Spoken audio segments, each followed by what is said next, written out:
Let Paramashiva's third eye manifest in all our third eyes. Let the Amrita pour, let the Om Nityananda Paramashivam. Om Nityananda Paramashivam. Om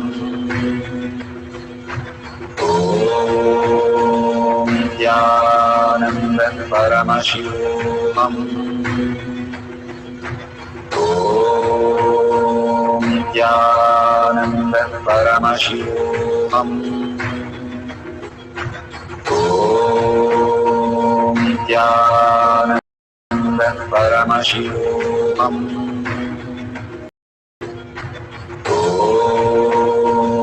Nityananda Paramashivam. Om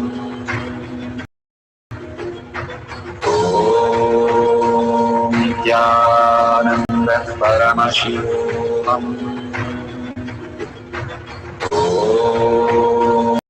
Nityananda Paramashivam. Om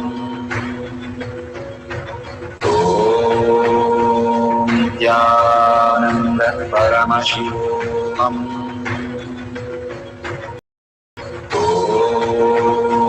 Nityananda Paramashivam.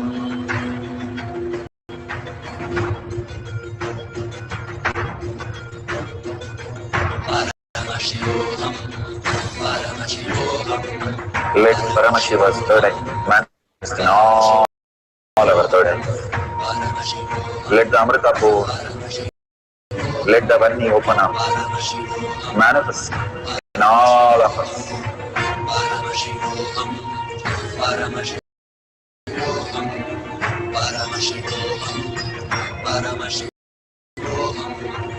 Let Paramashiva overflow, manifest the powers in all our third eyes.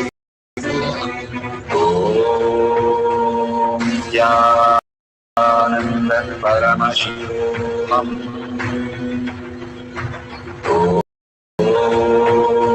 Nityananda Paramashivam. Om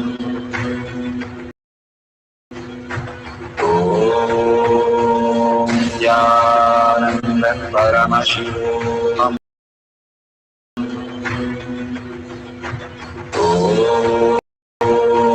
Nityananda Paramashivam. Om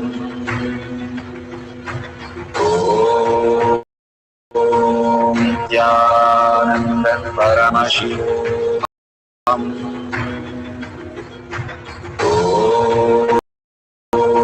Nityananda Paramashivam.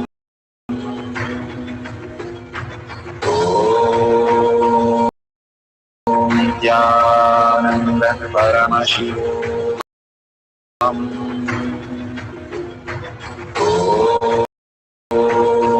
Nityananda Paramashivam.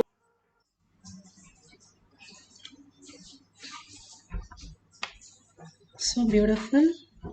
Whatever Paramashiva is showing you, and so beautiful. Some of you are sharing here. Stephanie Ma has said that the glitters are appearing. That's so beautiful. Start recognizing like a child. Whoever goes to the temple, they just start jumping. Yes, I got it. Yes, I got it. Even before they have even received anything. Be in that space of oneness that Bhagavan is manifesting in you, Paramashiva space, and Paramashiva is real. Again and again, experientially understand that He is the one who's making you understand even these things. Bhagavan says, that which you cannot forget, that which you cannot remember, but that which remembers you, who you are. That is Paramashiva, which is eternal, which exists before you are born, which exists after you are going to die. And without the baggage of the mind, the materialistic world, we can reside in the ultimate space, manifesting whatever we want as auspiciousness and abundance. Such a beautiful space is Bhagavan is giving us. So thank Bhagavan. Share in the tinyurl.com/power manifestation. and enrich the world that Paramashiva is real, manifesting all the powers of Paramashiva. And whatever you're contributing to Kailasa and such a beautiful space that you are in, Paramashiva real, becomes reality for you. The Kailasa that you're building each time you donate, you start manifesting that as your reality. What we vote, what we believe is what we buy in the outer world. Same way, what we are offering as our contribution is what we are voting in the inner world also. So whatever you can contribute clicking the $ at the end of the YouTube, thanking Bhagavan, thanking Kailasa for all these great signs showering on us just like that. And such a beautiful space, thanking each one of you here. Hundreds of you manifesting these powers of Paramashiva, collective integrity, simply happening as reality. We are going to be having the Vakya Sadas as next section. So stay tuned and thank you so much with a deep gratitude, surrendering the powerful cognition, power manifestation to Bhagavan's lotus feet and deep earning Paramashiva as my word, thought, action and Paramashiva as my reality and Paramashiva seeing in everybody as Paramashiva, holding that beautiful powerful cognition, ending the session with the Purna Mantra. Om Purnamada Purnamidam Purna Purnamudashyate Purnasya Purnamataya Purnameva Vashishyate. Om Shanti Shanti Shanti. Hari Om Tat Sat Sarvam Bhagavate Sri Nityananda Paramashivam Paduka Arpanamastu. Om Nityanandam.